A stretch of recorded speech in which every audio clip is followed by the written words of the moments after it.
Listen, before I get started, can you guys do me a favor? Can everybody take out your cell phones? And please turn the godforsaken things on. Turn them on, and if you have a laptop, if you've got a tablet, do the same thing. It's fine with me, all right? And then tweet. Tweet to your heart's content. Report what I'm saying, reply to one another, retweet, comment, criticize, cry foul. Call me names if you want. It's all totally fair game. And as you tweet, if you use this hashtag, everyone is super, we're going to do this. We're going to post what you're writing right here, live in the middle of my talk, no filter. And is this risky? Yeah, I think it's a little bit risky because there's no shortage of people who could hijack this talk. This talk, by the way, that I worked really hard on. Just by appropriating this hashtag. That's great power. And you know what they say about great power, right? You can fill this in for me. With great power comes? You all know this. That's a line from Spider-Man. We're going to talk a little bit about this guy in a minute here, but the point I want to make right now is that I trust you. Let me repeat that. I trust you. It's important for me to be able to say this to you today. In fact, it's a little like therapy. And to explain why, I should give you what they call in the comic book world the backstory. See, I was a short and scrawny kid. I walked with a bit of a duck step because my right foot is quite a bit off of center. I had a gap in my teeth, and I had bad acne, and I had bad asthma, and I spoke with a lisp, and wow, middle school can be tough on kids like that. And it was tough on me. And I lost myself, as a lot of kids do, in the pages of superhero comic books. Like a lot of people, Superman was my favorite. The champion of the oppressed, the defender of truth and justice in the American way. I mean, here's a guy with unlimited power who used that power to stand up for people without power. And I liked the idea that there were people out there like that. And I wanted to be somebody like that. And it took me a little while, maybe a little longer than it should have really, to realize that Superman was not a career to which I could aspire. Superman was, after all, an alien with powers imbued by virtue of his birth on the planet Krypton and his biochemical relationship with our yellow sun.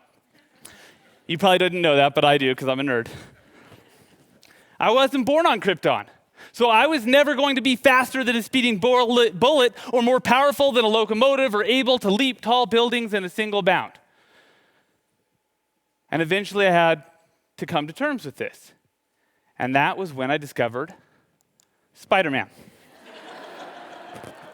Born on Earth, like me, to human parents, like me, Peter Parker had only become the amazing Spider-Man by virtue of having been bitten by a radioactive spider. So, there was hope. Now, scientists, because y'all are killjoys, have actually explored this scenario, and it turns out a radioactive spider bite can't give you the power to do what a spider can. And eventually I had to accept this too. But Superman and Spider-Man had something in common besides just superhuman strength. In their mild-mannered off hours, they both worked for newspapers. So even as I grew up and I grew out of the notion that I could be superhuman, I decided there was part of me that could look something like Peter Parker and Clark Kent. And that's the path I took in life. I became a newspaper reporter. Now, I'd never saved Metropolis, but it wasn't long before I'd exposed a bit of corruption. And I never fought a supervillain, but I stood toe-to-toe with people in power, some of them not so nice, some of them downright evil, on behalf of people who couldn't stand for themselves. And I'd never fly or sling a web Spider-Man style, but in the name of news, I jumped out of airplanes and I rode galloping horses and I flew around the world in search of truth and justice in the American way. And I didn't get a big S, but before my first trip to cover the war in Iraq, my newspaper bought for me a flak vest with inch-thick ceramic plates that would, I was told, make bullets bounce off of my chest. Happily, I didn't have to try that out, but I felt for a while there like Superman. And I think I might have forgotten that I was really just a mild-mannered reporter. I didn't have any superpowers, none at least that everybody else in this country doesn't have. The First Amendment to the Constitution of the United States gives the freedom of the press to all of us. But for the most part in our history, the only people who could really tap into that freedom and the power that it represented were people who owned presses. And there weren't that many of them. So getting a job in journalism, that was like getting a green ring from the Lantern Corps, right? And that felt good. And then social media came along. And everybody had this power. And some of you guys have used it for good, and some of you have used it for evil, and most of you have used it to share cute cat videos.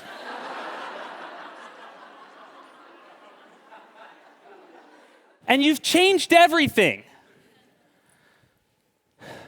And it feels like this. You guys know this, right? This is a shunned fanboy turned supervillain named Syndrome from Brad Bird's amazing film, The Incredibles. And if you know this, you can fill it in for me too, right? When everyone is super? That's right. And so today we're all journalists. If you've ever shared truthful information with a public audience, then you're a journalist. If you've tweeted today, oh God, you guys are tweeting. You're committing acts of journalism.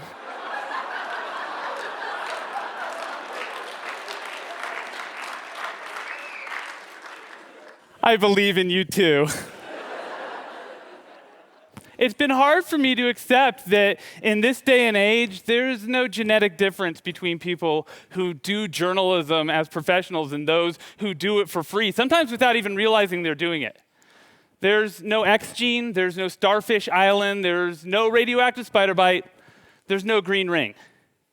And when it comes to controlling what the public believes is interesting and important, as professional journalists once did, we're like dinosaurs watching a meteor shower. I'm going to put a finer and maybe even more depressing point on this if it's possible. We're dying. And death, that's a tormenting thought for anyone, but it can be especially hard to take if you've come to believe that your place in this world is so incredibly vital. And we do, we professional journalists, we really believe that what we do is essential to sustaining this democracy. And it's not just a belief, we've got proof, right? The gate that launched 1,000 more gates. There's this general consensus that there was once this golden age in journalism. And when people talk about this golden age, they almost always talk about this moment in time. The July 17, 1972 break-in of the Watergate Hotel. And the reporting that began almost immediately and resulted in the resignation of a president. There were actually 10 stories on the Washington Post front page that next day, on July 18th of 1972. And I suppose if you're looking for evidence of a golden age, it's not going to be in any one story or any one subject, but what's around it. And maybe not just what, but who. By my count, there were 59 white American men whose names appeared in those other 9 stories that day. There were 8 foreign leaders, also all men. There were 3 African American men. There were 2 Hispanic American men. There was 1 Asian American man. And there was a bunch of other men who, their nationality or ethnicity I couldn't easily determine. But all told, by my count, 79 men had their names printed in the Post front page reporting that next day. And 5 women. 4 if you don't include the woman who is only referred to as Aunt Bertha. This is not what our world looks like, but this is what our media has long looked like, and I'm not innocent. Right after I looked at the Post reporting from decades ago, I looked at my own from just the last few years. In fact, I looked at reporting that I'm proud of, stuff that I've put on my website. In the first 4 stories on my website, there's 83 people named. 60 of them are men. And only 23 are women. That's shameful. Now, don't get me wrong, I'm proud of what I've done as a journalist. I'm proud of my brothers and sisters in this craft. On occasion, we can do some pretty amazing things. Right here in my adopted home of Utah, we've just indicted the immediate past 2 attorneys general. These were the state's top lawmen, and they were riding high on the political hog. And it wasn't until a group of newspaper reporters started digging into what these clowns were up to that the slow wheels of justice began to turn. Newspaper reporters, professional journalists of all ilk, we're devastated by the idea that if we go away, there's not going to be anybody here to do this. And that's not an unusual thought. It's not unique to journalism. A few years ago, I was assigned to report on a group of World War II and Korean War veterans who travel around the state each Memorial Day to give honor to veterans who've died before them. And as life goes, each year there are fewer and fewer of these guys. And one of them told me, crying as he did, that he wondered who was going to do this job when he was gone. And he looked at me and he said, "What about you? Will you do this?" And I didn't have an answer for him. Nobody had ever taught me about this job. Nobody had told me what it entails. Nobody had given me the skills to do it. I didn't know how to play taps. Turns out it's just 3 notes. Now, I'm not content to sit here and die. But I'm not so foolish as to believe that it's not going to happen just because I happen to believe that professional journalism is too important to do without. Nothing lives just because it's supposed to. Evolution tells us we have to be fit for our environment to survive, and right now we're not. And so the Journalism Justice League, it shrinks a little each year, and even as it does, we bristle at words like blogger and citizen journalist. We sniff at the notion that we could be replaced by amateurs. And maybe we can't. Maybe an amateur journalist isn't going to replace me, what I did as a professional journalist, if I stop doing it. Maybe 1 won't. But you know what? I'll bet 5 could.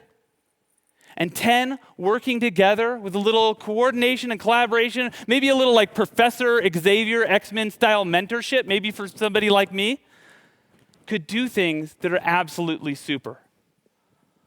Already, there are things that the citizen media does better and better all the time that the professional media was never that great at.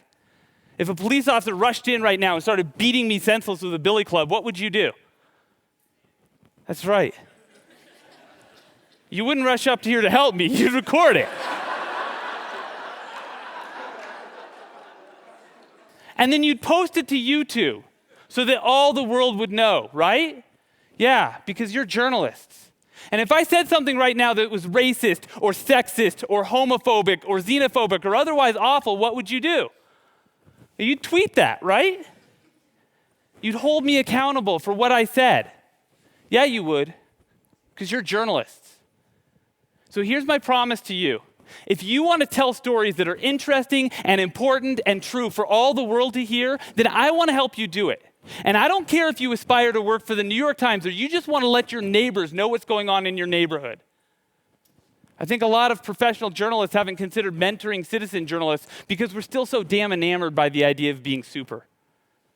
And we're so damn afraid of our own deaths. But our time is upon us. Our bell is tolling, and we have a choice to make. We can ignore our replacements. We could fight our replacements. Or we could embrace them.